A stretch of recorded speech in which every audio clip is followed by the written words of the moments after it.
I think we will start. It's about 8:15, right? So we have got 24 people already here. Good evening, everyone. I think, first of all, thanks for joining this call. But in terms of the aspirations, we thought that we'll have a good number of people who are interested who will join with clarification. So one presumption is there is no more. Everybody is clarified. Everybody knows about what we are trying to do, and they don't have any questions. That's fantastic. So that's a positive sign, right? So just to bring it up, Jen, thanks for putting that together. I think there are a lot of points that you had brought it up, and Advocate Bindu had looked at each one of them, and we have incorporated those. Thanks for it.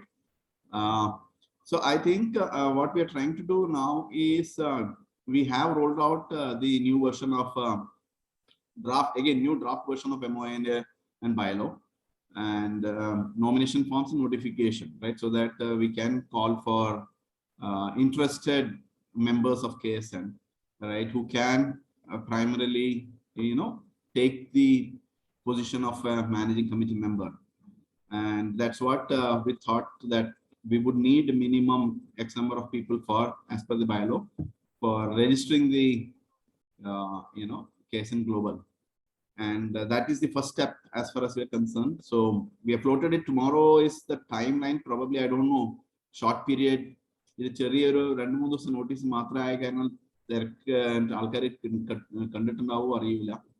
but if need be, we might look at even extending maybe a day or two.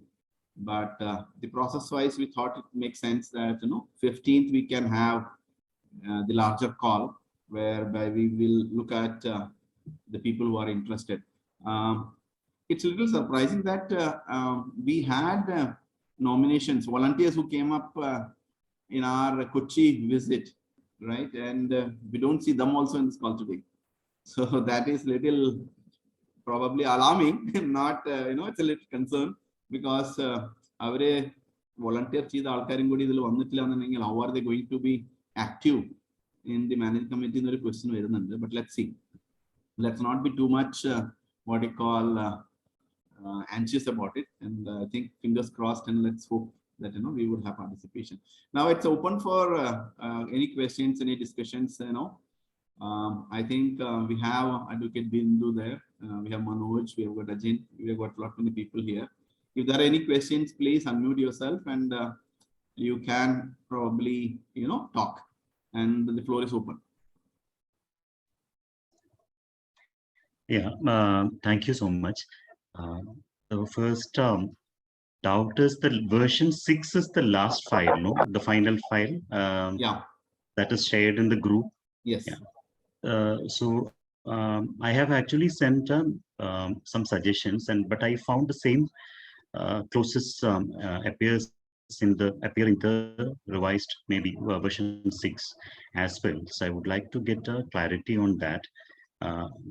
First of all, I thought it was the same file that was uploaded, but the first one, in the beginning, the name of the act was corrected, but thereafter, then each and every point when I cross-check, the old clauses almost appear alike. So I would like to know whether it was discussed and then decided not to get included, or was it the old file that was again uploaded in the group?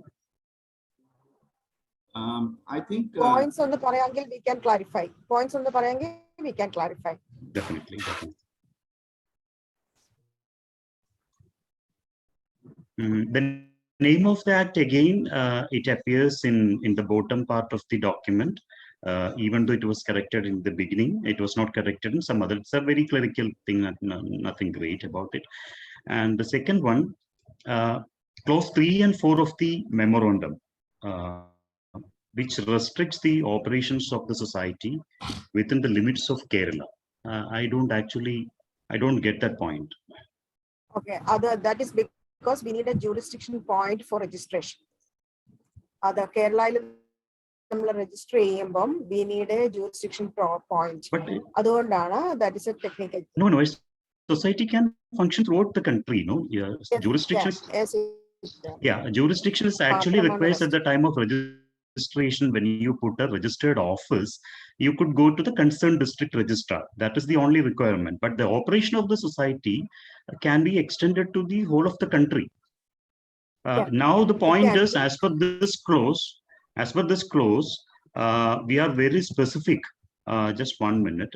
We are very specific that the area of operation of KSN shall be within the territory of Kerala. And the benefits of KSN are open to all members of the society, students and entrepreneurs within the state of Kerala. Means this is a purely Kerala-based society, and the beneficiaries would also be Keralites, which is not matching with the global vision of KSN. Global vision means the benefit should go to our startups, our people who are in Kerala, but the benefits they should get should be global. Allah, it doesn't mean that the society should benefit all of India. I think that is understanding which we have. Correct me if I am wrong. Yeah, but our startups, area because the of Kerala cooperation. startups See, this has global. got on. Yeah, I understood. Advocate Bindu, thank you for that. See, the only relevance of this is when you go for a 12A registration with the income tax authorities, that is for tax exemption, there is a mandatory requirement that there must be a specific clause in the NGO, whether it is a society or trust. There must be a specific clause that the area of operation shall extend to India, wherein you cannot put it is beyond the boundaries of India. The beneficiary should not be out of India. That is the only mandatory requirement when we talk in legal terms. So here what we have done, is we have further limited that to the state of Kerala. Nothing wrong in that, but then a person applies from Hyderabad, for example, for membership or for any other thing. If there is a project happening in Hyderabad, wherein if we involve and some benefit will go to somebody in Andhra Pradesh, it would be against the object of the KSN. That is the problem I could see. Previously itself, our intention was to limit it to Kerala startups and to the state of Kerala. Then it is fine. If that is the vision, that is perfect. Yeah. Otherwise, it will be like spread across the world, and it will be like very difficult to manage. Yeah, that is fine. But then I think whatever we had discussed on that day when we physically met in Cochin was cross-border things and all, so many things. Yes, if an investor wants to invest to Kerala, there is no border and there is no border limit. If a investor wants to invest in a Kerala business from abroad, that is from a foreign country also, there is no limit. Okay. If the Kerala startup wants to go and be in a huddle, we will be helping. That things are there. But the benefit should come to Kerala startups. Kerala students, Kerala startups. Okay. So one of our members or somebody from Kerala is starting a startups in Hyderabad. We are not going to extend any support from KSN? It depends. It depends. If he want to take a mentorship, that can be availed, provided he has got a registered office in Kerala. Other than not registered, an office in Kerala. Other than KSM and all has got this restriction that they should have the registered office only in Kerala. That means it mandates them to shift from Bangalore or Hyderabad to Kerala. But in our case, we can have that. If they have a branch office in Kerala, we can have. Otherwise, if we put like that, it will be very difficult for us to manage the whole thing. No. Moreover, for outside Keralites, there are a number of organizations and a lot of supports are available. It is for the Keralites that the supports are very less. That priority preference we can anyway put in some other manner. We need not restrict that in the object clause, I believe, because this is a charter document where you put everything in general. No, we are not too much specific in object clause. If we put this, that the operations or activities of the society will be limited in the state of Kerala, means you cannot just go outside the borders of Kerala. If that is the discussed and decided vision of KSN, then it is absolutely fine. But what I understood from the discussions when we met in Cochin was, there is no such limitations. KSN can go to any horizon and so many things. It can even prevent to sign a contract with another agency in Delhi, for example. So they will comment that, your focus is only on Kerala, your object is limited to Kerala state. Maybe a deal which can benefit KSN members, we may be restricted. So I don't actually understand that. If that is the decided thing, I'm okay with that. But otherwise, normally we put it shall extend to the whole of the country. That is the only requirement. Then you can limit it within the state. No, that is the policy decision the management can take at times. The managing committee or the core committee, whoever it is, can decide, okay, this time we are not supporting anyone outside Kerala. It is a practical, a limit you can bring at any point of time. But object need not be so rigid, I believe. Anyway, that's fine. Anil, you have a clarification? So my question, Bindu, here is, jurisdiction is Kerala, but operations is all across India. Is that okay then? That is the ideal situation. Yeah. Operation is again all across, but the beneficiary, what Mr. Jain is saying, that the beneficiaries we are limited to Kerala. No, even operations, No, even companies. operations. The area of operation of KSN shall be within the territory of Kerala, means we can operate only within the territory of Kerala. And it again says the benefit is also within the state of Kerala. That we can change. Hello, I'll guys. change. So I think in that Can I case, give one suggestion? Hi, and Arish here. Yes, So I Arish. just wanted to point out one thing, that we can set up a separate criteria for having a membership with KSN. So if a guy is Keralite, he can have a by default membership. If the startup is by some other guy from Andhra Pradesh and he wants to become a member of KSN, we can have a clause like he should employ few of the employees from Kerala or something like that. A clause can be made so that he can be a member of KSN. So we don't have to limit that operations in the objective, like to restrict only to Kerala. We can go everywhere, but for the membership, they will have to obey this rule. So initially, when we are starting out, nobody will be interested to be members like that. So only Keralites will be coming in. And when we grow, this portal can act as a recruitment portal also for the other people. So that is some suggestion that I have. so Bindu, in this case, what we can do is the area of operation of the KSN shall be within the territory of India, and the benefits of the KSN are open to all members of society, students and entrepreneurs with the state of Kerala. Territory is India, and benefits would be from the state of Kerala.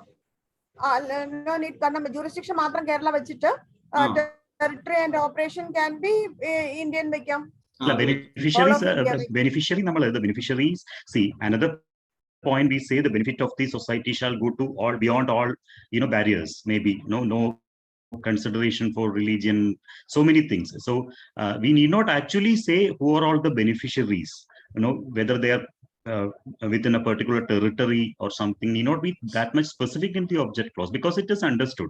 You can take policy decision at that point of time. Only here, compulsorily, we have to declare that, as per income tax, you have to declare that the area of operation shall be within the territory of India, which is a mandatory requirement. So that we can put, and beneficiary you can just skip off, because whom to give a benefit is a policy decision or a management decision the committee has to take at that point of time. You need not that much specific in the object clause, I believe, because the beneficiary shall be either anywhere from India. See, KSN members can just go and do something in Delhi, you can still support them. Yeah, so that point taken care of. Jen, can you go ahead? Yeah. Anyone other points? No, so that was one, and then I have a few other, but I prefer others also comment on some other points. Let's close up all the points that you have raised up, so that that makes sense. Okay. Then official year, I think better to change that to financial year, because that is the language they use. That is done. Yeah. No. Somewhere it is still official year. That is why I doubt whether this was the old file or not. That is done. Actually, the year was changed to financial year. Somewhere I have still maybe definition. That we'll check. That we'll check. Then again, in the memorandum, when we start, hereafter referred to as KSN society. I think it is society you don't need. Everywhere we use only KSN. I So KSN think Global Society. then this was the old file. I have changed everything to KSN. That is my doubt. It was all So I think those you have clauses appear. opened the old file. No, version In front 6. of- Version 6 I opened, which is recently posted in the group. Okay, version 6 only. Okay. Anyway, that's fine, or minor things. But in the articles, sorry, in the bylaw, it is correctly put as KSN in quotation. But in the memorandum, the name of the society shall be KSN Global Society, herein referred to as KSN Society. I think that society you can It strike will be in the final correction when it comes. No, everything will be changed. Okay. And this change in the area of operation should appear in both bylaw and that.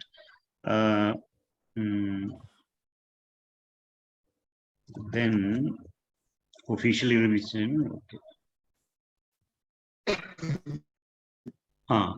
Then clause 9 in the old file, in case of resignation, etc., the minimum number of core committee shall be filled. That is, you need an approval from the members of the society.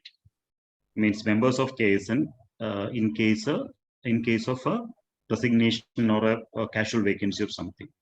So my point was, it might create a technical delay because now holding a meeting of all the members and documenting everything would be a technical delay. So it is better to give power to the executive committee or core committee. Again, core committee and executive committee, I have some doubts, to fill that casual vacancy, and those members' term can expire in the subsequent general meeting, which can be ratified or further approved by the members. Otherwise, when there is a vacancy created in the office of a core committee member, taking approval from the members as per the document shared now might be difficult, technically difficult at that point of time. Normally, in case of a vacancy in the management, we allow the management to fill that casual vacancy till the next annual general meeting, which will be a convenient mechanism. On the core committee is supposed to be permanent. Atrem Alkare will be there, who are the founder members. They will not interfere in the day-to-day affairs. The day-to-day things will be carried out by executive committee. When there is a vacancy, means it is complete resignation or death or some incapacity, then the eligible people from the members should come in and fill the core committee, because they are going to govern the society and they are going to decide on the course of the committee. That is why it is mentioned. And I think somewhere it is said that till it is approved, the remaining members of the core committee can also elect or select someone till the membership of the next general body meeting approves it. I have put it somewhere, but I can't. I don't know. There's some conflicts between two clauses. And can we just properly define this core committee and executive committee? Ideally, there should be a forum of owners, which is the members of the society, the general body, we say. And there will be a management body like executive committee or governing council or something. We also have an executive committee. So the core committee is the third authority created in the charter document, which is permanent by its nature. And we say this core committee won't interfere in the day-to-day affairs of the society, but they will guide and support and so many things, so many powers are vested with them. Even the executive committee has to zone before the core committee, and core committee can interfere in the dispute resolution or something. They can. So there are a lot of powers reserved for it. Is actually a split of management powers to two different authorities. So there might be an objection from the registrar when we produce this for registration, that who is actually the management authority, who is the governing council or managing committee. Is it, if we say it is executive committee, then the entire liability will be on the shoulders of executive committee, and we are not allowed to create two sets of management, I believe, as per the provisions of the Act. So one can be an owners authority, the other can be a management authority.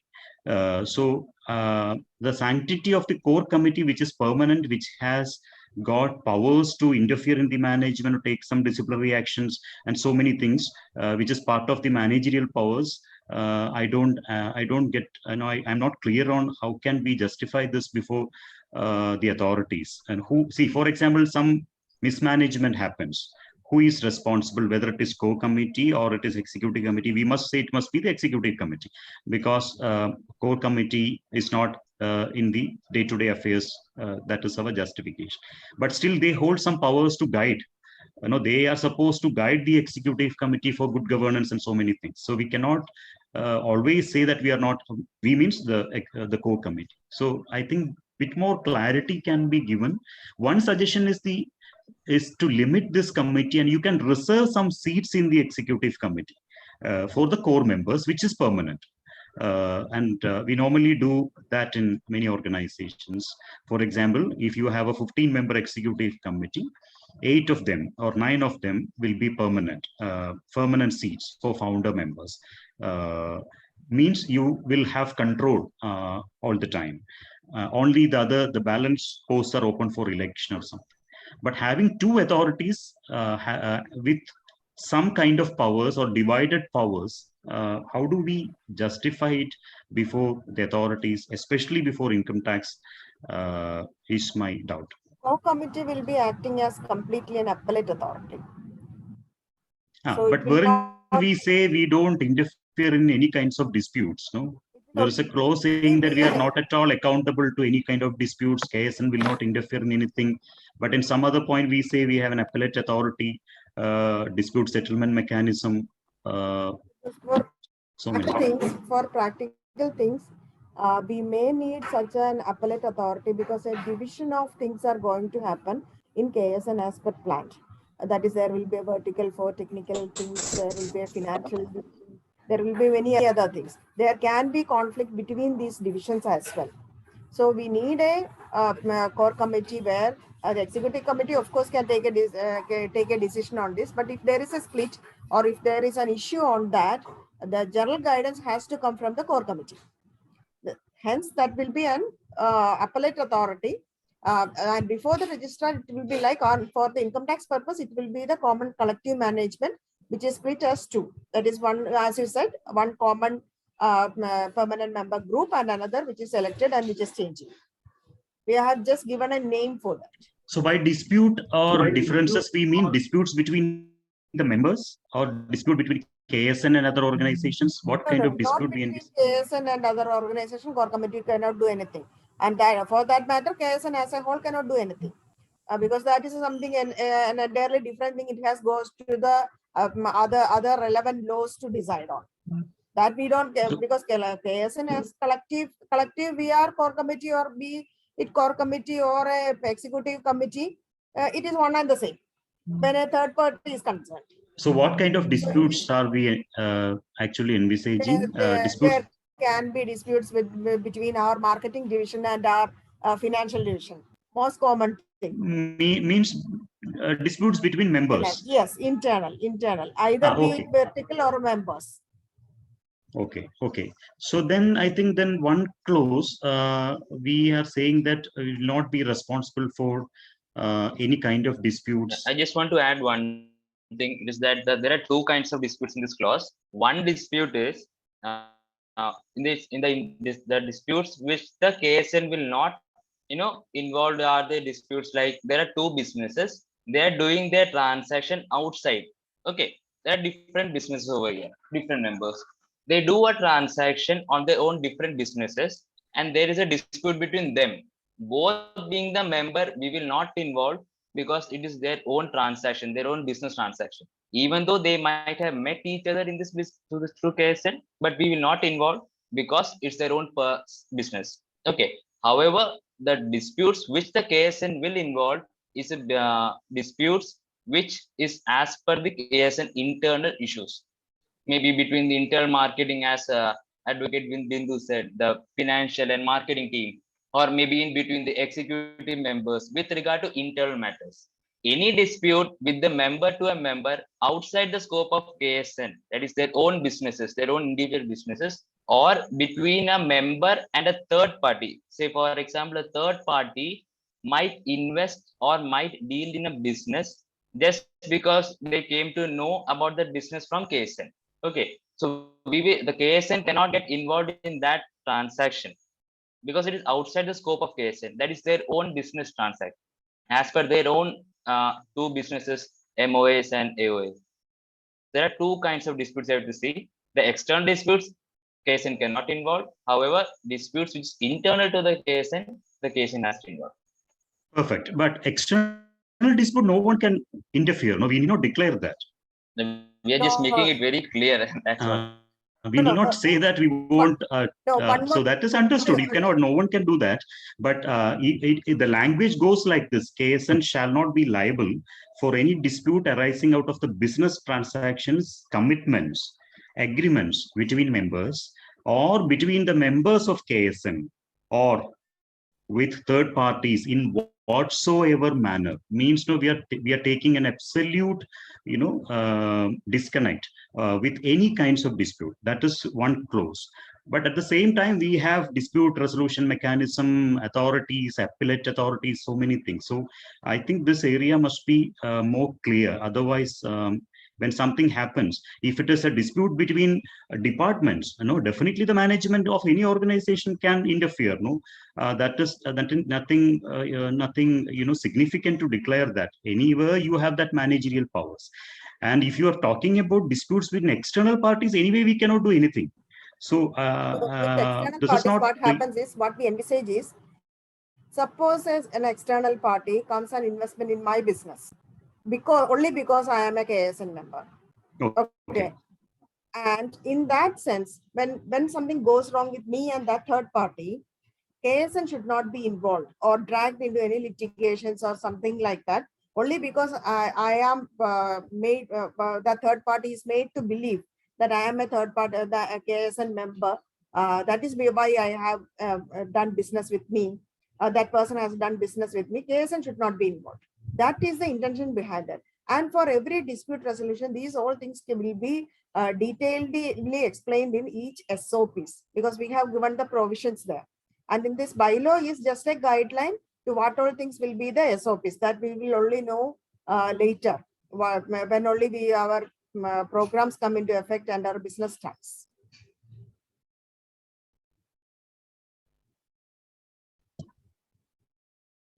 Anyone has any other points?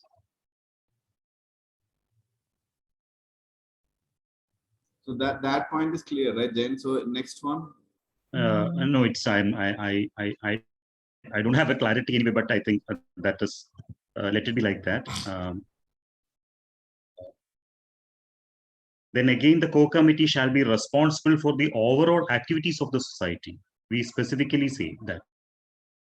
But at some other point, we say core committee is not having that. No, it's all with the executive committee. So these are all rights and responsibilities of the core committee. Provision means clause 10. As there are many amendments which made, maybe there are certain things which are maybe not corrected. Yeah, that's fine. Finally, we will correct everything. Yeah. And core committee shall not protect anyone in the society who has acted against the society or the law of the land. This does not include a person who raises his voice against a wrong decision taken by the authorities, which can cause damage to society in the long run. Do we need this? This is some, I don't find a logic in this. Can you just explain? Which point is that? It's the rights and responsibility of the core committee. It says core committee shall not protect anyone in the society who has acted against the society. Means society means KSN here, or the law of the land. This does not include a person who raises his voice against a wrong decision taken by the authority. So who will decide whether it is a wrong decision taken by the authority, which can cause damage to the society in the long run? These are all very gray areas. I think very plain general statement, which is subject to many interpretations. So I don't find a logic in. We had put it for discussion actually. I don't know. No, the intention is perfect. No, I'm not. I'm absolutely fine with the intention behind this. I'm only. I have doubts only the language we used. How can I don't see a logic in say that we won't protect a person who is against the law of the land. That is understood.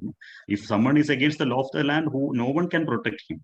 So we need not declare all this. Then core committee shall form a disciplinary committee and such other committees enabling the smooth functioning of the society means we are taking absolute ownership of certain things at the core committee level, and we cannot say that we are not accountable or we are not in charge of or responsible for some mismanagement in the society. Given by the words given, also disciplinary committee also SOP has to come again. That has to be separately drafted, which will in detail explain what all will be the disciplinary actions which the core committee and the executive committee are going to take. And there are rule making powers are given to the core committee as per the subclause C. Core committee shall make rules to ensure that all the complaints against the members of the society, including members of core committee and executive committee, are filed before the disciplinary committee. And these rules making powers I find as an exclusive power, and they don't need to approach the members for any kind of ratification or approval. The core committee can just frame a rule, as per these documents. So the rule, if one authority is having or holding the power to make the rules, then they also have a stake in the management. Is that? It's a point section 10 and it's 10C. 10C. And it shall further, D says it shall support and guide the executive committee. And it shall facilitate the executive committee for the smooth day-to-day administration. See, by and large, the responsibilities and obligations are coming to the core committee as well. That is my point. We cannot say that we are core committee, founder members permanent, and entire responsibilities of the management is with the executive committee. That defense we may not be able to take if something happens, because we are holding the rule making power. We are holding so many things. You can guide the management. You act as an advisory. So many powers are vested, but how can we then be relieved from the responsibilities is my plan. And any dispute related to a member decided by the executive committee shall have an appellate opportunity with the core committee if filed within 15 days of impugned order. Means it's a clear process we are defining. So have actually, are we for it or നമ്മൾ അങ്ങനെ discuss ചെയ്ത് തീരുമാനിച്ചതാണോ അതോ അങ്ങനെ എഴുതി പോയതാണോ എന്നാണ് എനിക്കൊരു സംശയം വായിച്ചപ്പോൾ. ഈ മീറ്റിംഗിൽ നിന്നാണ് ഡിസിഷൻ വരേണ്ടത്.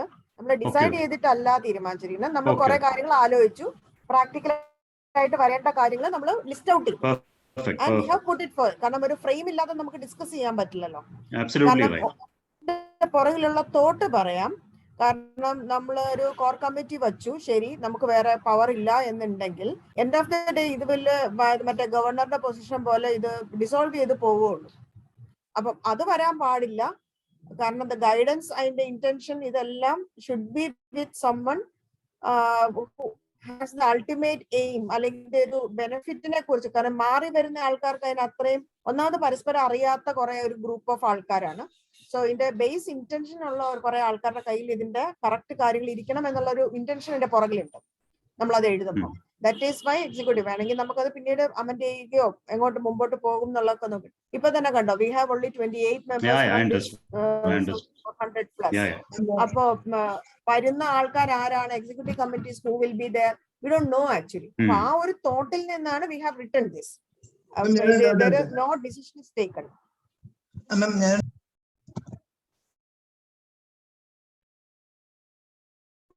Who is that?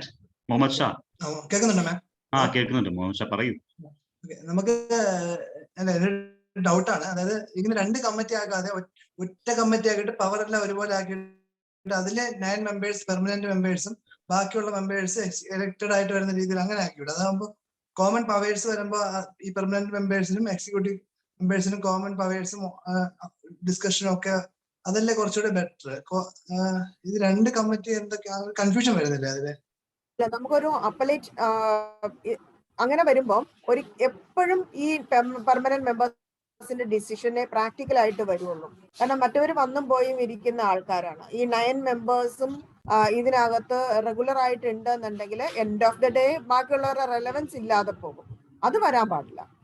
The executive committee should be the people who are elected from the general body, and they should be governing, they should be running the whole organization.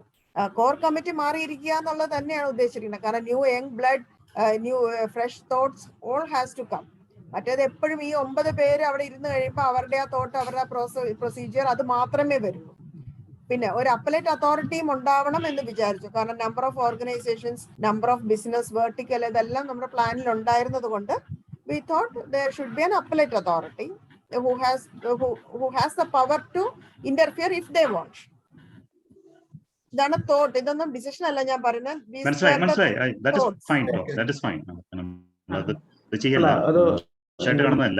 സംശയം വന്നപ്പോ ഇങ്ങനെ പറയുന്നു.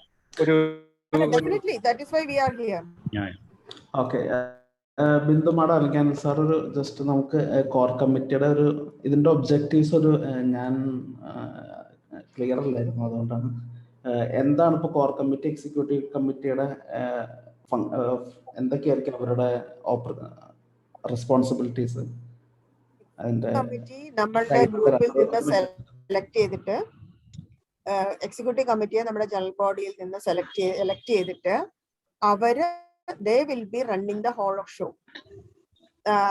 നമ്മൾ എന്തെങ്കിലും ഒരു റൂൾസ് ഉണ്ടാക്കണമെങ്കിൽ അങ്ങനത്തെ കാര്യങ്ങൾ മാത്രമായിരിക്കും കോർ കമ്മിറ്റി ഉണ്ടാക്കുക. നമ്മുടെ പാർലമെന്റ് നിയമം ഉണ്ടാക്കും എന്ന് പറഞ്ഞതുപോലെ they will be making core കമ്മിറ്റിക്ക് ഒരു റൂൾസ് ഉണ്ടാക്കാൻ പറ്റും. അത് ഇംപ്ലിമെന്റ് ചെയ്യുന്നത്, അതിന്റെ കംപ്ലയൻസുകൾ ഇതെല്ലാം ചെയ്യുന്നത് എക്സിക്യൂട്ടീവ് കമ്മിറ്റി ആയിരിക്കും.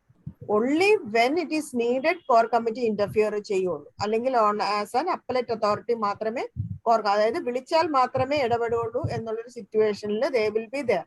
But they will be there to answer any questions. എന്തെങ്കിലും ക്ലാരിഫിക്കേഷൻ വേണമെങ്കിൽ they will be there to guide the executive committee. അതാണ് നമ്മുടെ ഇന്റൻഷൻ.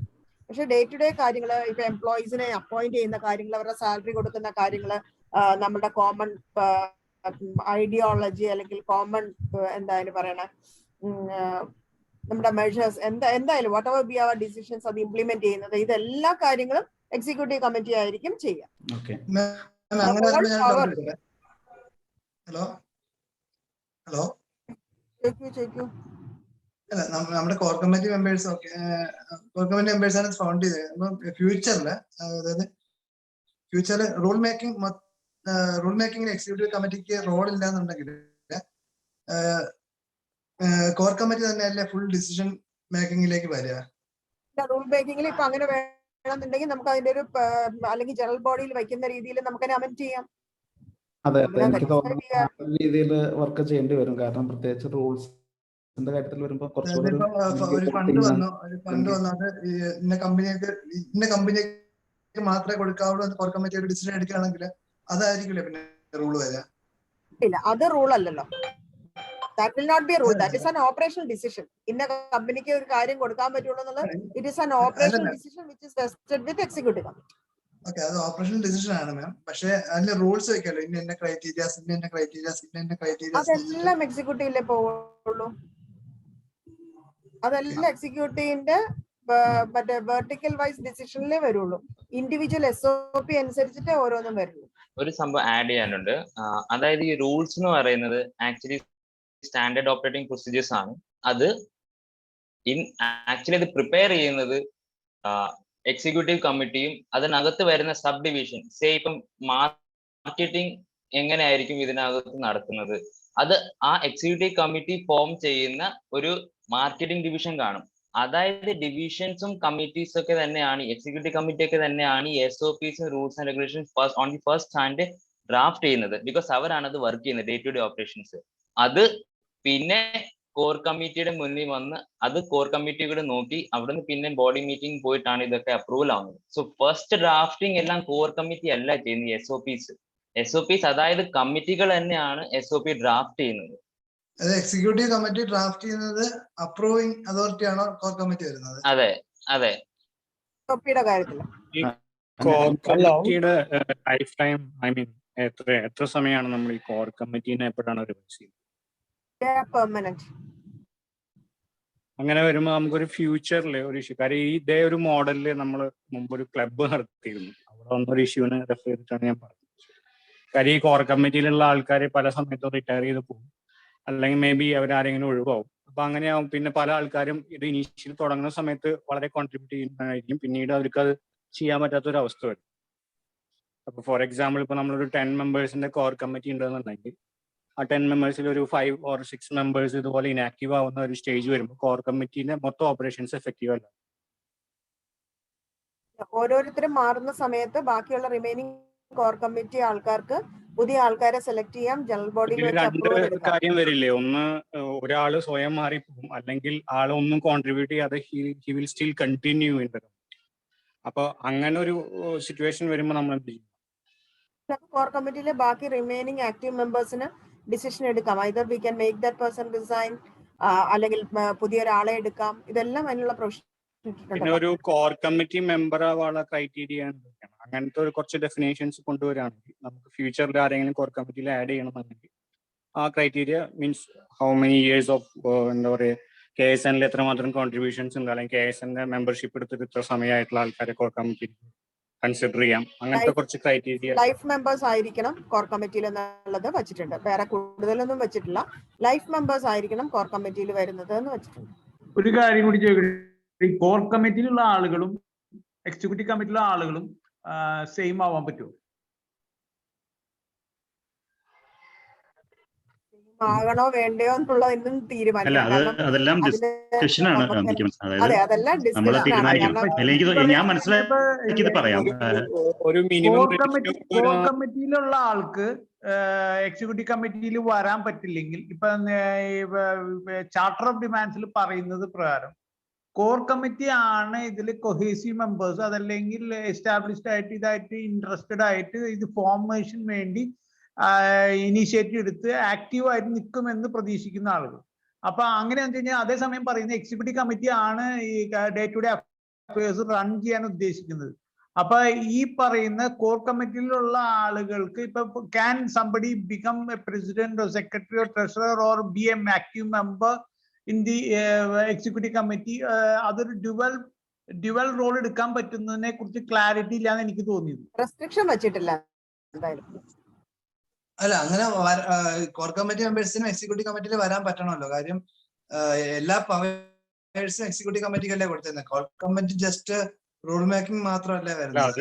അങ്ങനെ വരുമ്പോ കോർ കമ്മിറ്റിക്ക് റോൾ ഇല്ലാതെ കോർ കമ്മിറ്റിക്കും കൂടി ഡിസൈഡ് ചെയ്യുന്ന പോലെയാണ്.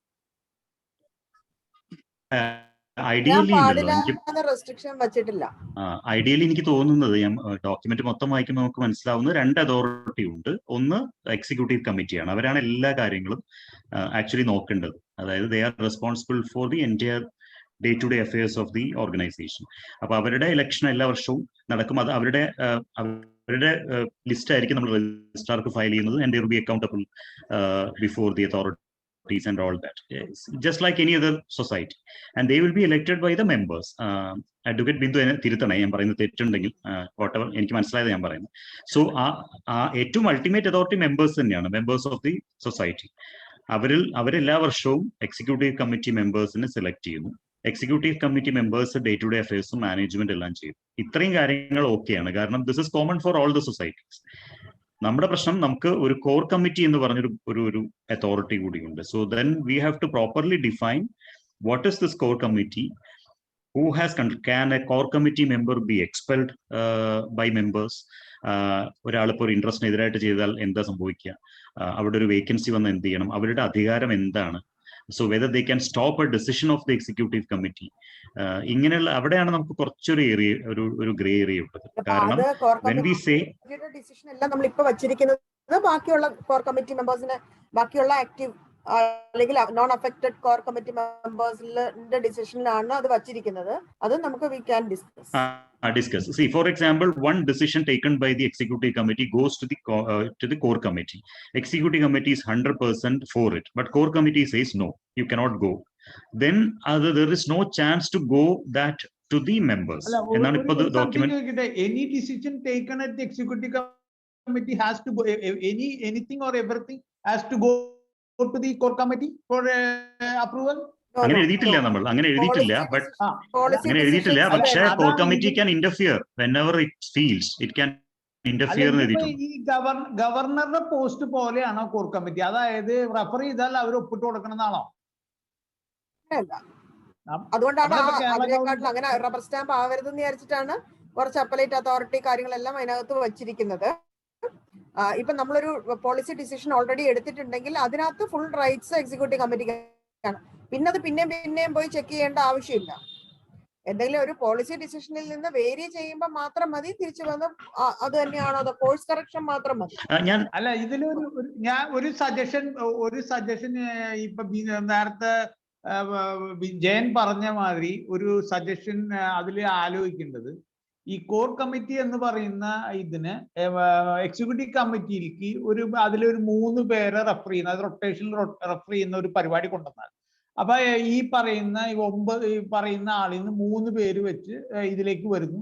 കോർ കമ്മിറ്റി എന്നുള്ളത് ഡിഫൈൻ ചെയ്ത് നിർത്തിയിരിക്കുന്നു. അപ്പൊ പിന്നെ ഇവിടെ ഒരു ആക്ടിവിറ്റിയിൽ വീറ്റോ എന്ന വോട്ടിംഗ് പവർ ഉപയോഗിച്ച് അപ്പൊ ഒരു ഡെമോക്രാറ്റിക് സിസ്റ്റം അവിടെ വരും.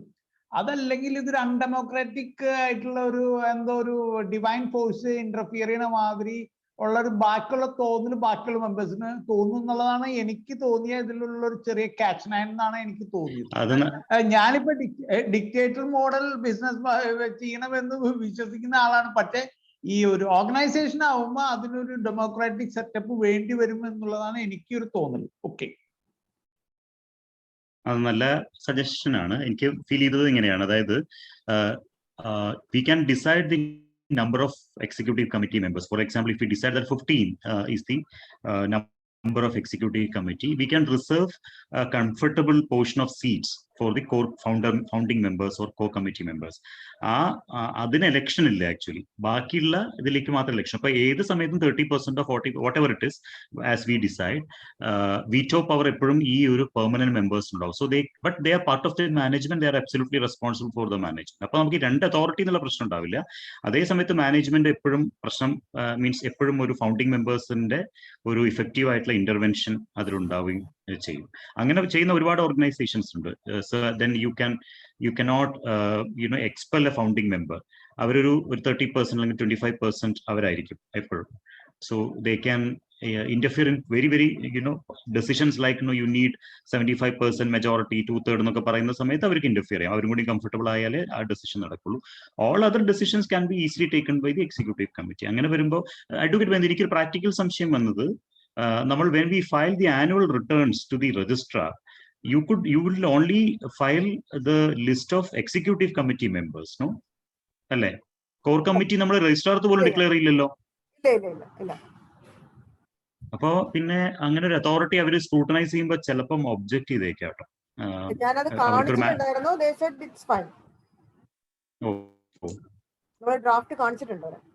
Okay,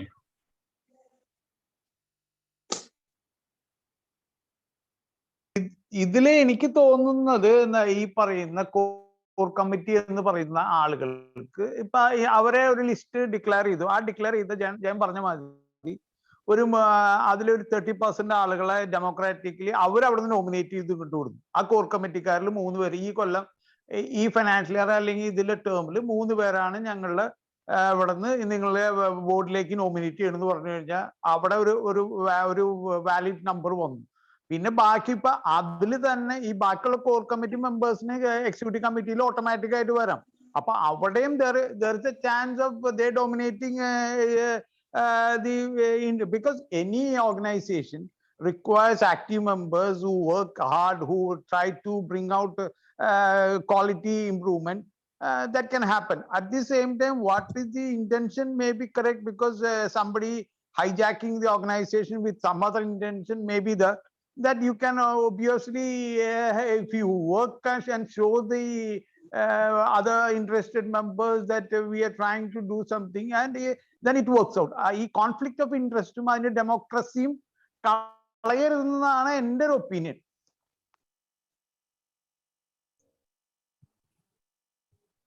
Fair enough. ജോർജ് പറഞ്ഞ കാര്യങ്ങളും നമ്മൾ എടുക്കാം, ജയം പറഞ്ഞ കാര്യങ്ങൾ എടുക്കാം, നമുക്ക് അതനുസരിച്ചിട്ട് ചെയ്യാം, പ്രശ്നമില്ല. ജയൻ നെക്സ്റ്റ് വേറെ എന്തെങ്കിലും ക്ലോസ്? ഇപ്പൊ നമുക്ക് കോർ കമ്മിറ്റിയുടെ റോൾസും റെസ്പോൺസിബിലിറ്റീസ് ഒന്നും കൂടി റീഡിഫൈൻ ചെയ്യണം, റീതിങ്ക് ചെയ്യണം എന്നാണ് പറഞ്ഞിരിക്കുന്നത്.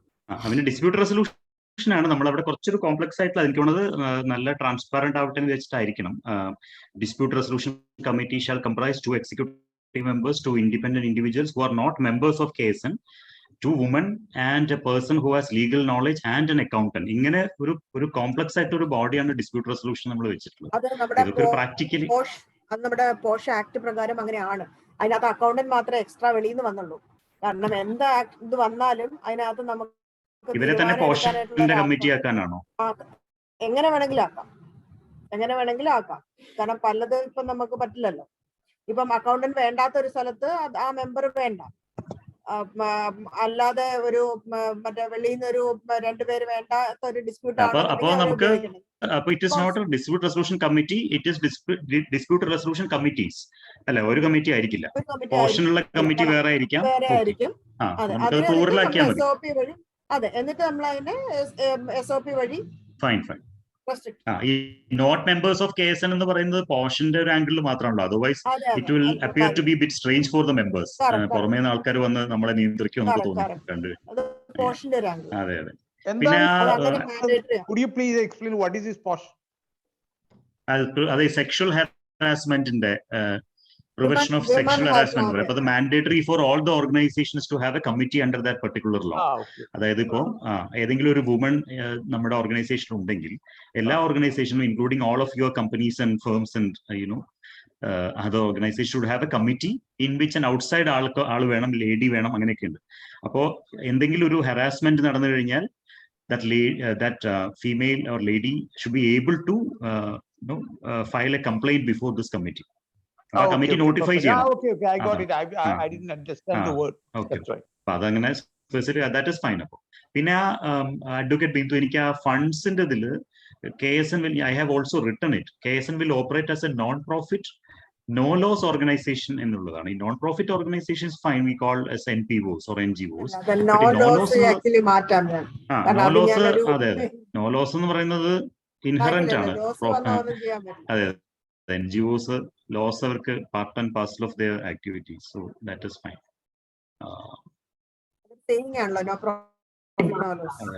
അല്ല, ജയൻ വളരെയധികം പെയിൻ എടുത്ത് വായിച്ച് അതിന്റെ സ്ക്രൂട്ടനൈസ് ചെയ്ത് ഇത് ഇട്ടുണ്ടായിരുന്നു. ഇതെല്ലാം ജയൻ ആദ്യമേ ഇട്ടുണ്ടായിരുന്നു. എനിക്ക് തോന്നുന്നത് അത് കുഴപ്പമില്ല, അത് I got some time at that point of time. അതൊന്നും പ്രശ്നമില്ല. That is great. At least somebody is scrutinizing through the legal aspects. That is great. Because a lot of work has already gone into it. At least you have a document now to discuss. ഒരുപാട് കാര്യങ്ങൾ നമുക്കിപ്പോ ഇതിന് വായിച്ച അഭിപ്രായം പറഞ്ഞാൽ മതിയല്ലോ. പക്ഷെ someone has actually spent time and lot of thoughts and efforts. നമുക്ക് വായിക്കുമ്പോൾ ചില ലോജിക് വരാത്ത കാര്യം മാത്രമാണ് ഞാൻ otherwise it's all fine. More important because you should have somebody arguing before anything starts, then things will get clear, and at a later stage it doesn't become murkier. That is what. എന്നല്ല, ഒരിക്കൽ draft ചെയ്യുന്ന ആൾക്കാർക്ക് രണ്ടാമത് വായിക്കുമ്പോഴും അതിന്റെ പ്രശ്നങ്ങൾ പിടികിട്ടില്ല. അല്ല, അതെപ്പോഴും അങ്ങനെയാണ്. ആര് ഡ്രാഫ്റ്റ് ചെയ്തോളും അങ്ങനെ തന്നെ. അത് നമ്മൾ ഈ സ്പെല്ലിംഗ് ചെക്ക് ചെയ്യുമ്പോൾ നമ്മള് ഗ്രാമർ ആൻഡ് സ്പെല്ലിംഗ് ചെക്ക് ചെയ്യുന്ന നേരത്ത് നമ്മൾ എഴുതിയ ഒരു ഡോക്യുമെന്റിൽ പിടിയിട്ടില്ല, വേറെ വല്ലവരെ കൊണ്ട് വായിപ്പിച്ചാലേ പിടിയിട്ടുള്ളൂ. പിന്നെ അഡ്വക്കേറ്റ് ബിന്ദു, എനിക്ക് ഇത് കണ്ടുപിടിക്കാൻ പറ്റിയില്ല. Earlier it was like KSN shall collect a commission എന്നുണ്ടായിരുന്നു. So my suggestion was to make it facility charges ആക്കി. ഓക്കെ. അല്ല, അത് ഷാൽ തന്നെയാണോ? all deals you need a facility charge, അങ്ങനെയാണോ? Yes. കാരണം നമുക്ക് എന്തെങ്കിലും ഒരു ഫണ്ട് വേണ്ടേ? അല്ലല്ല, if there is a strategic project in which KSN has to involve so that it will benefit all the members by sacrificing, നമുക്ക് wave ചെയ്യാം, executive കമ്മിറ്റിക്ക് വേവ് ചെയ്യാം. അങ്ങനെ ഒരു പ്രൊവിഷൻ വേവ് ചെയ്യാന്നുള്ള ഒരു പവർ കണ്ടില്ലായിരുന്നു. അല്ല, അത് വേണ്ടല്ലോ. അത് വേവ് ചെയ്യാമെന്ന് പ്രത്യേകം നമ്മൾ പറയണ്ട. That is their description. നമുക്കൊരു റൈറ്റ് ഉള്ളത് വേവ് ചെയ്യുന്നത് നമ്മുടെ ഡിസ്ക്രിപ്ഷൻ ആണല്ലോ. അപ്പം റൈറ്റ് വേണ്ട. അല്ല, എക്സിക്യൂട്ടീവ് കമ്മിറ്റിയിലുള്ള ഒരു എക്സിക്യൂട്ടീവ് കമ്മിറ്റിയോട് നമ്മൾ പറയുന്ന ഒരു ഡയറക്ഷൻ അല്ലേ ബൈലോ എന്ന് പറയുന്നത്. You shall collect facilitation fee for all the deals എന്ന് ബൈലോര് പറഞ്ഞാൽ എക്സിക്യൂട്ടീവ് കമ്മിറ്റി അത് ചെയ്യണ്ടേ? ഇതൊരു അംബ്രല്ല സാധനമാണ് ബൈലോ എന്ന് പറയുന്നത്. ഇതിന് ഓരോന്നിനും നമ്മൾ പിന്നീട് പറയുന്നുണ്ട്. എക്സിക്യൂട്ടീവ് കമ്മിറ്റിയുടെ ഫംഗ്ഷനിങ്ങിനെ പറ്റി നമ്മൾ ഡീറ്റെയിൽഡ് ആയിട്ട് ഇത് പറയുന്നത്. ഇല്ലെങ്കിൽ ഈ ഡോക്യുമെന്റ് വിൽ ഗോ വോളിംനെസ്. ഇത് ഒരു ഒറ്റ ഇടിക്ക് തീരില്ലല്ലോ. ആ സമയത്ത് നമുക്ക് അതിനകത്ത് കോർ കമ്മിറ്റി സപ്പോർട്ട് ചെയ്യുന്നത് പോലെയോ അല്ലെങ്കിൽ എക്സിക്യൂട്ടീവ് കമ്മിറ്റിയുടെ തീരുമാനം അനുസരിച്ചിട്ടോ നമുക്ക് വേണ്ട ഇതിനകത്ത് ഏതെങ്കിലും ഒരു റൂൾസ് റെസ്ട്രിക്ട് ചെയ്യാനുള്ള അധികാരം കൂടെ എക്സിക്യൂട്ടീവ് കമ്മിറ്റിക്ക് കൊടുക്കാം. എന്തെങ്കിലും എനേബിളിംഗ് ക്ലോസ് ഇട്ടാൽ മതി. Some situations we may be able to, അല്ലെങ്കിൽ they have exceeded their limits എന്ന് വരാൻ പാടില്ലല്ലോ. Since you have a direction, അവരത് മാറ്റി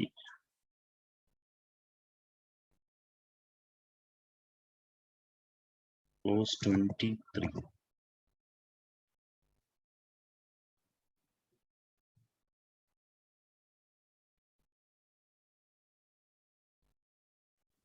അതുപോലെ 23 powers and duties of the core committee. ഇതെനിക്കൊരു കൺസേൺ ഏരിയയാണ്. Number 1, overall charge and responsibility of KSN.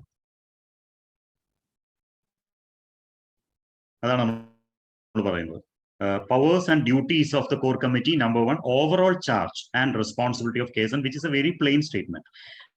Number 2, official appointment of executive committee who are elected from the general body. അതെനിക്ക് തോന്നുന്നു election കഴിഞ്ഞ് വന്നിട്ട് അവരുടെ ആ ഒരു എന്താ പറയാ ആ ഒരു പ്രാക്ടിക്കൽ സോണിൽ മാത്രമായിരിക്കും അത്ര ഉദ്ദേശിച്ചിട്ടുണ്ടാവുള്ളൂ. ഏർലിയർ പക്ഷെ അവിടെ എന്തോ വേറെ കിടന്നിരുന്നു മാറ്റിയതാണ്. പിന്നെ monitoring of the executive committee and other activities. Monitoring agency കൂടിയാണ്, ഫൈനൽ അപ്രൂവൽ അതോറിറ്റിയാണ്. Shall consist of permanent members, shall fill vacancy from life members as mentioned above.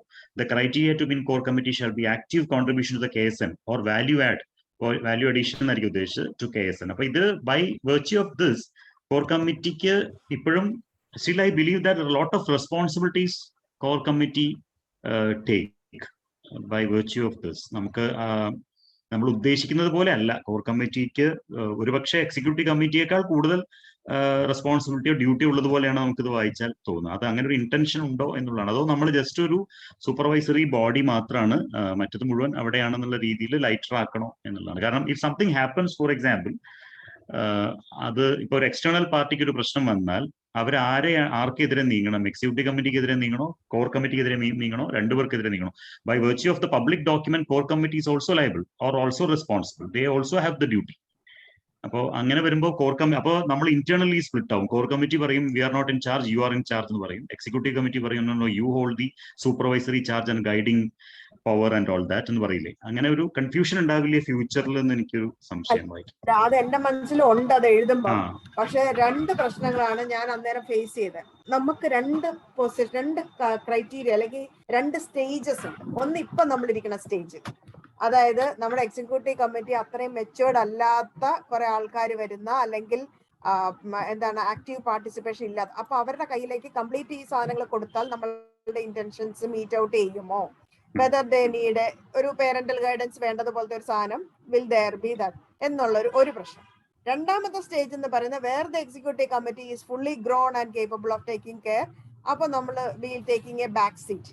നമ്മുടെ അൾട്ടിമേറ്റ് ഇന്റൻഷൻ എന്ന് പറയുന്നത് the core committee should take a back seat and let the people who are elected should run the organisation. അതാണ് നമ്മുടെ ideal scenario. പക്ഷെ ഇപ്പോഴത്തെ ഒരു സാഹചര്യത്തിൽ when we start, നമ്മൾ സ്റ്റാർട്ടിങ്ങിലെ ബാക്ക് സ്റ്റേജ് എടുത്ത് പോണോ എന്നുള്ളതാണ്. അത് അതിന് സ്റ്റാർട്ടിംഗ് സ്റ്റേജില് എക്സിക്യൂട്ടീവ് കമ്മിറ്റിയിൽ കോർ കമ്മിറ്റി മെമ്പേഴ്സ് വന്നാൽ പോലെ. അങ്ങനെ സ്റ്റാർട്ടിംഗ് സ്റ്റേജിൽ എക്സിക്യൂട്ടീവ് കമ്മിറ്റിയിൽ കോർ മെമ്പേഴ്സ് വരുന്നു എന്നും പിന്നീട് അത് കഴിഞ്ഞിട്ട് അവർ മാറും എന്ന് പറഞ്ഞാലും where is the end point of the starting stage എന്നൊരു ക്വസ്റ്റ്യൻ വരും. നമ്മൾ ഈ ബൈലോ ചെയ്യുമ്പോൾ അങ്ങനെ ചെയ്യാൻ പറ്റും. ഞാൻ അങ്ങനെയല്ല മാം ഉദ്ദേശിച്ചത്. അതായത് 2 കമ്മിറ്റി ഉണ്ട്, കോർ കമ്മിറ്റി എക്സിക്യൂട്ടീവ് കമ്മിറ്റി ഉണ്ട്. അതിൽ കോർ കമ്മിറ്റിക്ക് ഇപ്പം മാം നേരത്തെ പറഞ്ഞ റൂൾ മേക്കിംഗ് പവറും ഒരു ബാക്ക് സീറ്റ് പവർ ഗൈഡിംഗ് പവറും ആണ് ഉള്ളതും. എക്സിക്യൂട്ടീവ് കമ്മിറ്റിക്കും ബാക്കി പവേഴ്സും വരുന്നു. ഇപ്പോഴത്തെ സ്റ്റാർട്ടിംഗ് സ്റ്റേജിൽ എന്തായാലും എക്സിക്യൂട്ടീവ് കമ്മിറ്റി നമുക്ക് ഫുള്ളായിട്ട് കാര്യങ്ങൾ ഏൽപ്പിക്കാൻ പറ്റില്ല. അപ്പൊ ഇപ്പൊ കോർ കമ്മിറ്റിയിലുള്ള മെമ്പേഴ്സ് കൂടി എക്സിക്യൂട്ടീവ് കമ്മിറ്റീസിൽ വരുന്ന രീതിയിൽ സെറ്റ് ചെയ്തുകൂടെ എന്നുള്ള കാര്യമാണ് ചോദിച്ചത്. ഒരിക്കൽ അങ്ങനെ ബൈലോയിൽ സെറ്റ് ചെയ്താൽ that will be continuous until it is amended. അല്ല മാം അതായത് എക്സിക്യൂട്ടീവ് നമ്മൾ തന്നെയാണല്ലോ എലക്ട് ചെയ്യുന്നത്. ഫസ്റ്റ് സ്റ്റേജിൽ എലക്ട് ചെയ്യുന്നത് നമ്മൾ തന്നെയാണല്ലോ. എന്തായാലും ഈ കോർ കമ്മിറ്റിയുള്ള മെമ്പേഴ്സ് തന്നെ എക്സിക്യൂട്ടീവ് കമ്മിറ്റി ഫസ്റ്റ് സ്റ്റേജിൽ എക്സിക്യൂട്ടീവ് കമ്മിറ്റി വരണമെന്നുള്ളത് തന്നെയാണ് KSNലുള്ള ഇപ്പോഴത്തെ എല്ലാ മെമ്പേഴ്സിനും. അന്ന് എനിക്ക് തോന്നുന്നു അന്ന് നമ്മുടെ എക്സിക്യൂട്ടീവ് കമ്മിറ്റിയിൽ വിളിച്ച് കുറച്ച് പേരെ നിർത്തിയിരുന്നപ്പോൾ തന്നെ ബാക്കിയുള്ളവർ ചോദിച്ചു കോർ കമ്മിറ്റി മെമ്പേഴ്സ് ഇതിലില്ലേ എന്നുള്ള രീതിയിൽ ചോദിച്ചിരുന്നു. അപ്പൊ കോർ കമ്മിറ്റി മെമ്പേഴ്സ് എക്സിക്യൂട്ടീവ് കമ്മിറ്റിയിൽ ഇപ്പോഴത്തെ സ്റ്റേജ് വരണമെന്നുള്ളത് തന്നെയാണ് KSNലുള്ള എല്ലാ മെമ്പേഴ്സിന്റെ ആഗ്രഹം. അപ്പം കോർ കമ്മിറ്റി മെമ്പേഴ്സിനെ വെച്ചുകൊണ്ട് തന്നെ എക്സിക്യൂട്ടീവ് കമ്മിറ്റിയിലും കോർ കമ്മിറ്റി മെമ്പേഴ്സ് വന്നുകൂടെ എന്നുള്ളതാണ് ചോദ്യം. നോട്ട് ചെയ്ത് വെച്ചിട്ട് നമുക്ക് ലെറ്റ് ഡിസ്കസ് അതിന്റെ ഒരു പ്രാക്ടിക്കൽ സാധനം ഒന്നും കൂടെ നമുക്ക് ഡിബേറ്റ് ചെയ്യാം. ചാറ്റ് ബോക്സിൽ കുറെ സജഷൻസ് വന്നിട്ടുണ്ട്. somebody is recording it, no? What about the membership fees? Like membership ഒന്നും ഡിസൈഡ് ചെയ്തിട്ടില്ല.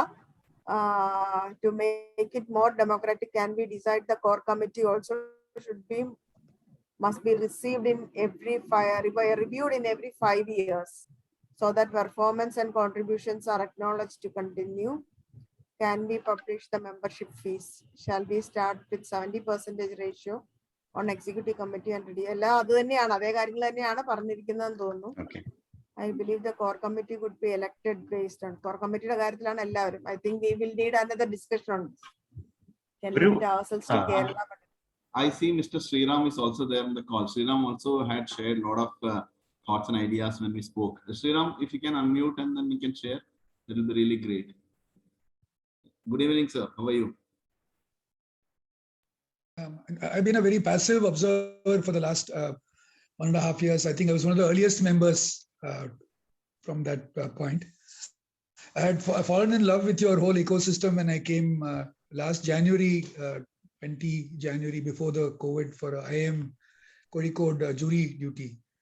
So, and I saw a lot of energy, and I particularly like the diversity, both cultural and the level of activities, and also there's a very nice, okay, sorry, no proper introduction. I'm from Tamil Nadu. I live in Coimbatore.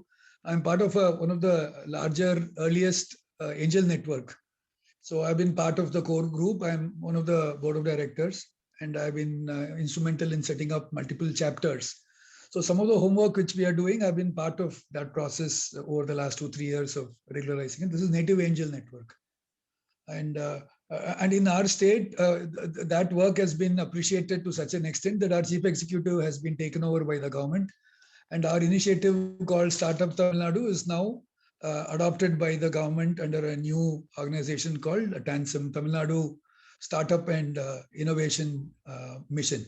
That is the part. But I'll have to share a secret, which we won't discuss again. I have a loyalty. I'm closer to your border than to Chennai.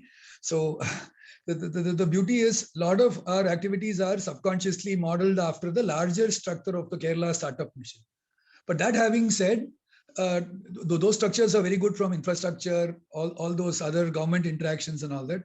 But I think what is taking place at the grassroots, what I'm seeing is phenomenal.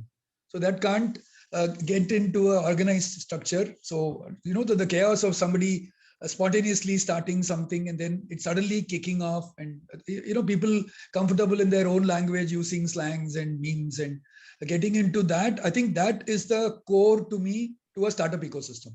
It is a tea kada or a chai kada or a coffee shop, or it can be a Silicon Valley Starbucks. But the principle is the same. I think once you have that little more open sharing kind of a system, I think that sparks.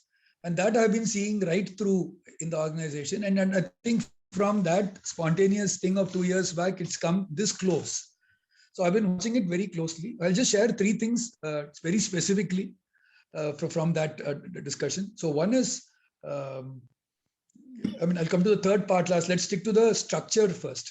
So I see that we are trying to put a society under Kerala Societies Act, which I'm not familiar with.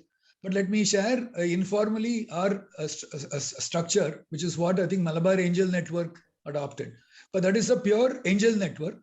So we leave that out. So we have both an angel network and a ecosystem builder. Ecosystem builder is a proper trust. It is Native Lead Foundation, ATG certified, we're getting FCRA. So that is a classic trust. And that receives donations and grants, and sometimes gets reimbursement from governments, from EDI and others for programs done for them. But we were given very clear written legal opinion that such not-for-profit organizations should not carry on solicitation, facilitation, or dealing with the actual investors. But you may have to validate it in your setting. This is unsolicited, but I thought in time I could share this. That's why I had messaged it. So that is the reason we went and duplicated the whole effort, formed a Section 8 company called Native Angels Private Limited, and now it's called Native Angels. Now that does the solicitation. So that has GST account, and that has, again, because Section 8, there is no profit. There is only a expenditure income account, but that is allowed to solicit 2% success fee from the portfolio company. It's allowed to take investment charges from the investors, and it's also allowed to take reimbursement of due diligence and other expenses. So these two were deliberately kept separate. So you could test this as long as you say that we are an ecosystem, and the ecosystem can engage with multiple angel networks and let them do that work. We are not soliciting, we are only facilitating. If that China wall was built, then I think we should be okay. But if we are directly seen facilitating, and in that course as an ad valorem on value or on success, if you were to receive even a rupee, that could taint our not-for-profit status. This is my loose reading. I'm not expert. I'm a 50-60% expert. I'm a small and medium businessman. So I have to be a 50-60% on everything. Like I have my building trade, so I have to be part architect, part legal lawyer. And sometimes the core input comes from us because we are not talking in abstraction. We are talking about solving a problem. So this is one specific issue. So if you can make sure that those clauses are not there, then tomorrow your income tax department may not tell you that whether are you carrying on a business. Today, even for colleges, which are trusts and societies under whichever act in Tamil Nadu, if they're seen to be carrying on incubator, accelerator, etc., they are getting tainted. Like if they receive a fee or equity. So in that model, it can be a donation or something, but it can't be a fee itself. This is one clarification. And I would suggest that part was missing. So if one of the thing is to bring the people together, I would say the collation is the first part, which is already sparked off beautifully. The second part I would think is to create the structure, which we are now doing. So I'm assuming three vertical functions. One is to empower, educate, to create a network among the members to share knowledge and look at opportunities and even help each other. If there is a solution within the group, there's no need to go outside because we have a comfort that the money is well spent. This is one. And two, I think the liaison with even Kerala Startup Network and the various departments, how do you help our people onboard a Nidhi Prayas program or a seed fund program or ByeLaw program? I think that could be also one of our functions from the core group. I fulfill that function in my group. So though I am an active investor, that work is practically not there. I become more the rainmaker. So when the startup is identified, to bring him up to funding, then help him with pre-angel funding, whether it is a grant, even like a couple of people have got impact funding. So I think that coalition or network with external networks would be very useful. That is also available in Kerala Startup Mission, but that goes to certain ticket sizes, and then we have complicated screening systems. So here, if it's a little more democratic, everybody should be able to get a call to Sangam Ventures or to Social Alpha. If they're a social project, or if it's biotech, they should know how to make that application. I think that could be a very useful point. That is my other suggestion. Then the third suggestion is that similar network with the angel networks. So first is with all your support systems, including your government ecosystem, and the next could be on that system. And the fourth, unsolicited, delicate ground, but we'll have to fit our hierarchy. I'm saying we, so you realize I'm proprietorial, I'm belonging, so I'm not sitting outside and talking. So if we could also slot our hierarchy in the triangulation, the startup ecosystem more informal, and then your Kerala has probably the most evolved startup ecosystem from top down.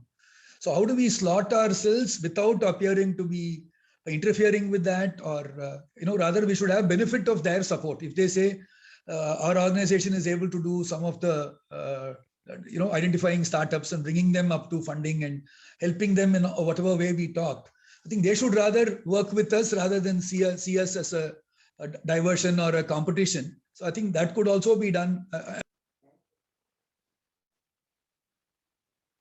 You're on mute, Mr. Sriram. Yeah. So, no, I just got a call. Sorry, I'll just close with this. So I think if we could also fit ourselves in the ecosystem of fitting in a area which doesn't seem to be a threat or a diversion or a erosion of their authority or power. Because finally, a government organization, however well-meaning, they are a creature of the old, whatever they call iron framework or whatever, ICS, British ruling. So there's a lot of power and authority which they may not like to be taken. So how do we liaison and work is another matter. So these were the 4 points. So the main point I butted in, the others were just I got carried away seeing all your faces. But the main point I wanted to convey was this: how to delineate your apparently income earning or apparently slanting towards business to be iron world or China world. And then let's stick to only facilitation and not solicitation. That was my only points. Great. Thanks, Sriram. Thank you very much. One last thing is again, the other part in the, like now the 4 becomes 5. I think all your education institutions, there are 2. One are which are already well serviced. They're already popular. They already have their startup ecosystems. So in some places, I think even the campus is lying there. But there are a lot of colleges which are underrepresented. I think they could have huge capacity. We are seeing it ourselves. And I think there's a huge uncut diamonds coming out of those colleges. They may have language proficiency, deficiency, or limitations in communication, or how to just last 10% of closing the loop in terms of communicating or articulating. So I think a lot of worth could come from there, and that would be underrepresented. And since we have our regional people spread throughout Kerala, we could tap their network to do that. If like somebody is there in some distant Kasargod, which is underrepresented, that one person could help identify colleges, bring that, even if the startup is not there, if the EDI is there, or even if there's an informal network, I think that could also expand our network further.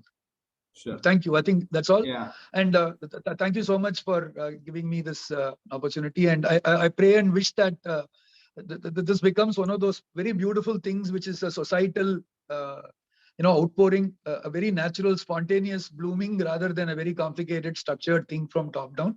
So I pray and wish that not just that this succeeds, because we need this as a model of how a couple of people sitting in a casual phone call can make an organization, and that even if out of this like 3 startups come up, or we have helped government moderate or regulate one ruling, I think our effort would have been worth it. So I pray and wish that it happens, and thank you so much. Good night. Thanks, Sriram. Yeah, that's probably, that's the last wish that we had also. And, so if we can even get 1 or 2 startups, and also like, if we can get some decisions to be pushed up from our end, that will be a real achievement. And just to let you know, Sriram, our idea is also like, we have got a lot of startups who are coming from tier 3, 4 type of cities, like towns, right? And the idea is now itself, there are, thought process of building chapters at that cities. We've got a lot of youngsters coming in. So that's the right idea. Thank you very much. Thanks for your time. Thanks for the wisdom. And the last thing is from my side, though I'm sitting on the other side of the border, like I said, but I'm much closer here than my power centers. And I'm probably closer to your Palakkad and Trichy than I am to Tirunelveli and Kanyakumari. Madurai. So if there are, one last thing, I think what I also liked is the geographical diversity, the cultural, and that diversity is there. And the other thing is also, there are also other non-IT startups. I think those also have to be given enough space. Very true. On those, if there is less resources within our network, you could always reach out to me, because there are a few people who are interested, and I have a couple of other friends also, particularly if it's sustainability, circularity, women empowerment, direct to customer, but from smaller towns. People promoting ethnic or local or regional businesses. Those are things we want to support, because otherwise we'll end up like a multinational community. Very so true. On that, whether formally or informally, formal introduction and informal interactions are good. Even now I have informal interactions. Whenever I find something interesting, I reach out on LinkedIn, and I myself go and talk to them with no agenda. Whatever inputs are possible, you share and get out. So on that, if there are people who can do with a little hand-holding, preparatory to the angel network, or introducing them to the other funding options, like non-capital options, like subsidies and grants and stuff like that. So on that, if there is any help required, I'm always available, and then you can count on me, because it's something I find very gratifying for me when I see the difference, what it could make to somebody. And so I would love to help in whichever way. Thank you very much. Thank you very much. Thanks a lot. Sir, one clarification. This collecting the fees, will it make an issue at the income tax point of view? That is what I just had an intrusion. No, membership fee is Sir, allowed. it is only your subscriptions and donations are not an issue. Even reimbursement or sponsorships are not an issue, but you can't be seen soliciting something which is connected with business. I think that is the only point I see as a aberration. So chartered accountants and advocate Bindu may look into it and see what can be done on that. Sure. Yeah, 100%. So sorry, sir, I could be wrong, but this was just a precautionary point. We don't want to stumble in the 18th or 24th month in the first assessment. So sorry if it is out of line. No, that's fine. Just one more point I have to get into that extraordinary meeting, general meeting, calling that power, we have given to 50 persons or 1/3 members, whichever is greater, and at exceptional circumstance, clause number 29, or to meet contingency, and the requisition shall be made to the core committee directly, and it shall be the discretion of the core committee for allowing the same. So here, executive committee we have completely avoided to call an extraordinary general meeting. The members have to approach the core committee. Was it intentional or we have a logic for that? You're on mute, Bindu.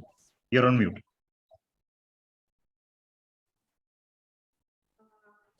That again is a point of discussion because we had this doubt regarding whether to have this extraordinary meeting at all, if at all, how many members, what should be the procedure, all these things. So I understood. So that's all my point. Anil sir, are you noting down the doubts raised here, or somebody is taking notes and going to correct all this? I have made a point in the document, right? Marked it for Bindu to look at it, so we will look at that. I think these are the same. These are the same points. These are the same points which Jayan had sent it earlier, I think. Right? That document has all these. I have nothing new. All are there. I think Bindu has gone each one of them one by one, and she had marked it green, yellow, and all type of the thing in terms of discussion. So we have gone. Yeah, we have gone through one round of discussion on the points that you have raised. But I think we'll pick it up and we'll make sure that those things are also incorporated and changed. Any other suggestions? It's getting late. We have more than 1.5 hours. Thanks, Jane. Thank you very much. Anybody else has got? So I think overall, the main, apart from the English and the language, the main probably contention or idea is to look at the roles and responsibilities of core committee and how we can create a seamless committee between or basically a connect between the core committee and the executive committee. That is a single largest point that has come out. Any other suggestions, any other things, any other points? And I think Mr.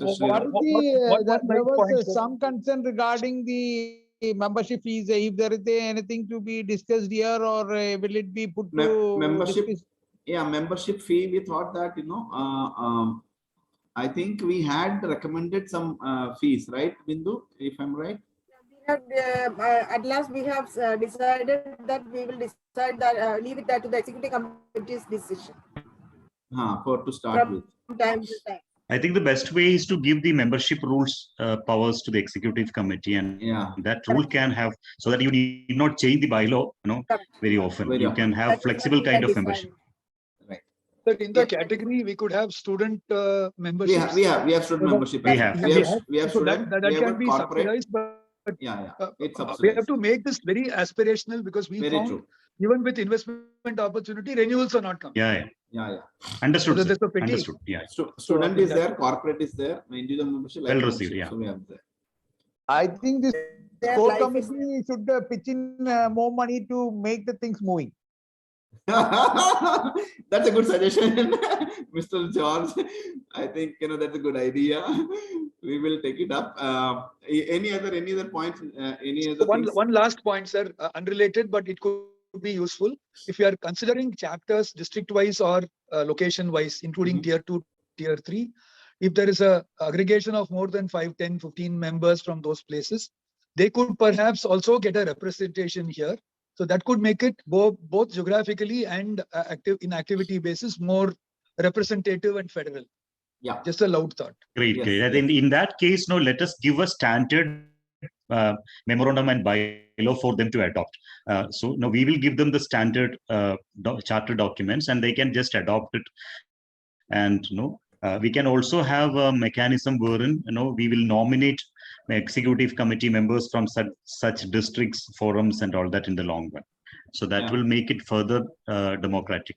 So these are all, I think, futuristic. Yeah. So, basically to everyone, the idea was, can we get this done as fast as possible? It has been dragging around for a long.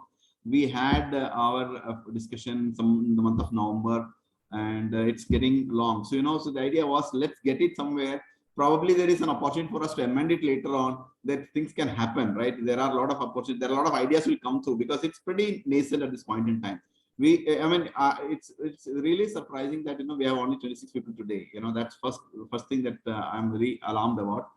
But I think we need to start somewhere. We need to get it going.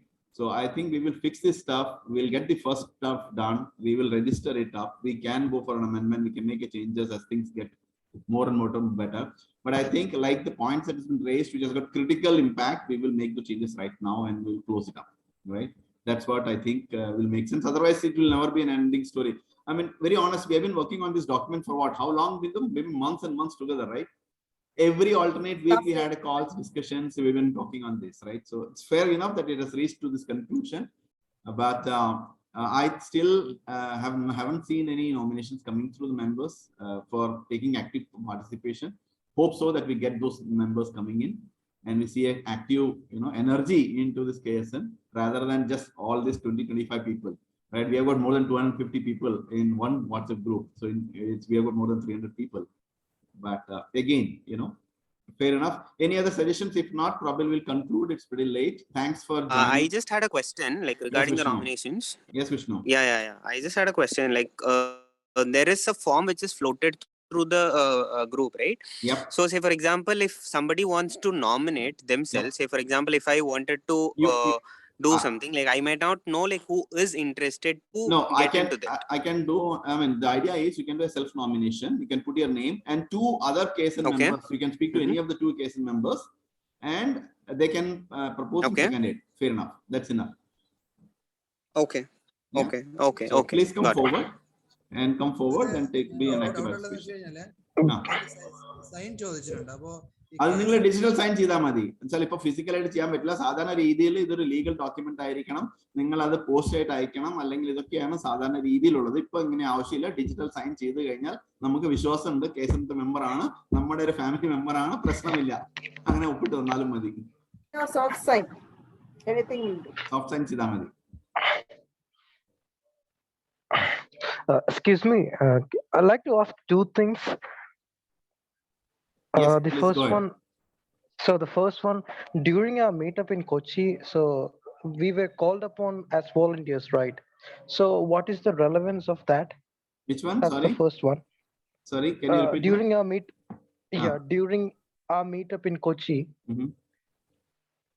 so some volunteers were called upon. Right. So what is the relevance of that volunteers? Because we are seeing all those volunteers have to formally nominate now. This is a formal procedure. അന്ന് നമ്മൾ അവിടെ നിന്നിട്ട് വിളിച്ചു, എല്ലാവരും വിളിച്ചു. പക്ഷെ nominations file ചെയ്യാതെ ഒരാൾക്കും മെമ്പർഷിപ്പ് എടുക്കാൻ പറ്റില്ല. അപ്പൊ അതിനുള്ള ക്രൈറ്റീരിയ ഉണ്ടായിരുന്നു. അന്ന് നമ്മൾ നോക്കിയ, അന്ന് നമ്മള് വോളണ്ടിയേഴ്സ് വന്നവര് കുറെ പേരൊക്കെ സ്റ്റുഡൻസ് ഒക്കെ ആയിരുന്നു. സ്റ്റുഡൻസിനൊന്നും ഇത് മാനേജിംഗ് കമ്മിറ്റിയിൽ വരാൻ പറ്റൂല. Right. So there are member ആവണമെന്നുണ്ടെങ്കിൽ ചില ക്രൈറ്റീരിയ ബൈലോയിൽ പറഞ്ഞിട്ടുണ്ട്. ആ ക്രൈറ്റീരിയ അനുസരിച്ചിട്ട് ഒരു മെമ്പർ ആയി ആ മെമ്പറിനെ മാത്രം മാനേജിംഗ് കമ്മിറ്റിയിൽ നോമിനേഷൻ അപ്ലൈ ചെയ്യാൻ പറ്റുള്ളൂ. All right. The second one is a small suggestion. Next time when we put a notification of this gravity, can we make the group as admins only and give a time for the people to respond? I know that we thought about it, but the point here was, like Mr. Sriram said, we were looking, there are a lot of ideas coming through, a lot of suggestions were flowing through, and നമ്മൾ admin ഓളി ആക്കി കഴിഞ്ഞാൽ പിന്നെ ആൾക്കാർക്ക് സംസാരിക്കാനോ അല്ലെങ്കിൽ share ചെയ്യാനോ അല്ലെങ്കിൽ question ചെയ്യാനോ അല്ലെങ്കിൽ ഒരു ക്ലാരിഫിക്കേഷൻ ചെയ്യാനുള്ള ഒരു അവസരം കിട്ടുന്നുണ്ടായിരുന്നു. അത് കാരണമാണ് നമ്മൾ ഇന്റേണൽ ഡിസ്കസ് ചെയ്തായിരുന്നു അത്. അപ്പൊ അഡ്മിൻ ഓൺലി ചെയ്യേണ്ടെന്ന് നമ്മൾ തീരുമാനിച്ചതാണ്. Yes, we can make a time frame for that. We can say from this time to this time, if you have any queries, you can put up that. Yeah, what we decided internally was we will do at least, we'll post it multiple times so that, that particular problem can be overcome. That pain we were ready to take, we'll post it multiple times to create a poster. We will do a sort of campaign for that. So we are thinking of all those activities. But admin only ചെയ്യുമ്പോൾ ഒരു challenge ഉണ്ട്, right? You are trying to restrict the communication. അത് ചെയ്യേണ്ടെന്ന് ഒരു അഭിപ്രായം ഉണ്ടായിരുന്നു. Because regarding the bylaws also, people need to comment. Otherwise, if they personally comment, we may miss on certain comments. It will be the task of one single person or two people to coordinate all these things. It will be a Herculean task. Otherwise, it will be open in the forum. Yeah. So my concern was like if we go today to the group and say there were only 28 members, so many people will say that we didn't see the notification. So that's one thing. We cannot do anything, I think. Because see, obviously, Romy, we had the thing is, you know, excuses can be there for anything, you know, so we look at that as an exception, but we will still do whatever is possible to communicate to it.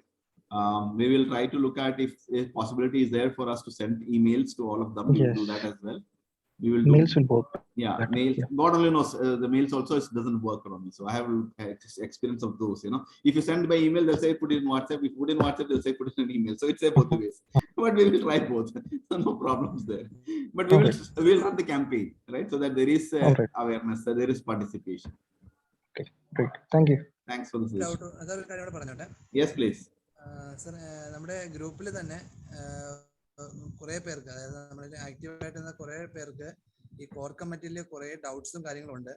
അതൊന്ന് ഗ്രൂപ്പിൽ clarify ചെയ്യുന്നത് നന്നായിരിക്കും തോന്നുന്നു. അല്ല സുധീർ, ഞാൻ നീ ഗ്രൂപ്പിൽ clarification ചെയ്യുന്നില്ല. ബിക്കോസ് അതിന് വേണ്ടിയിട്ടായിരുന്നു ഈ കോള് വെച്ചത്. ഇത് കോളിൽ വന്നിട്ട് ക്ലാരിഫൈ ചെയ്യാൻ പറ്റാത്ത ആൾക്കാർക്ക് ഇനി അവിടെ ഗ്രൂപ്പിൽ ക്ലാരിഫൈ ചെയ്യേണ്ട ആവശ്യമില്ല. Right? Why did we run this call? Was for clarification. If they don't want a clarification, I'm sorry about it. Right? We can do another Zoom call. Probably if we needed, we will do another Zoom call in maybe 2 days time. We can still do that. No issues. But if people cannot come and contribute, at least, you know, in this forum, I still feel that they are not, people who will be an active contributor or passive ആയിട്ടിരിക്കും. അങ്ങനത്തെ passive ഉള്ള ആൾക്കാർ സ്ഥാപനം കൊണ്ട് നടത്താൻ പറ്റൂല എന്നുള്ള അഭിപ്രായക്കാരാണ്. Yeah, that is correct, Anil. What you told is correct. They don't expect everybody to be active. They have their own business interests. Some people are only common interests and they may get involved, and some people will come and say good things or bad things. It's all part of the game. And as all entrepreneurs, 250 members, as everybody knows, it's one or two persons who run the shows. And it is going to be of KSN network also running on somebody's applying the gas pedal to it and run the show.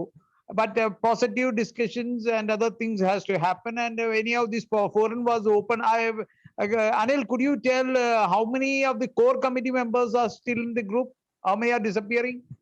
All of them are there except for Jayan is not there. Dr. Jayan is not there.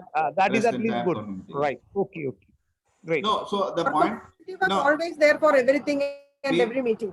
Yeah, so we have been spending time. See, we are all running a startup, and really appreciate the time all these 26 people have spent. We have spent more than about 90 minutes now.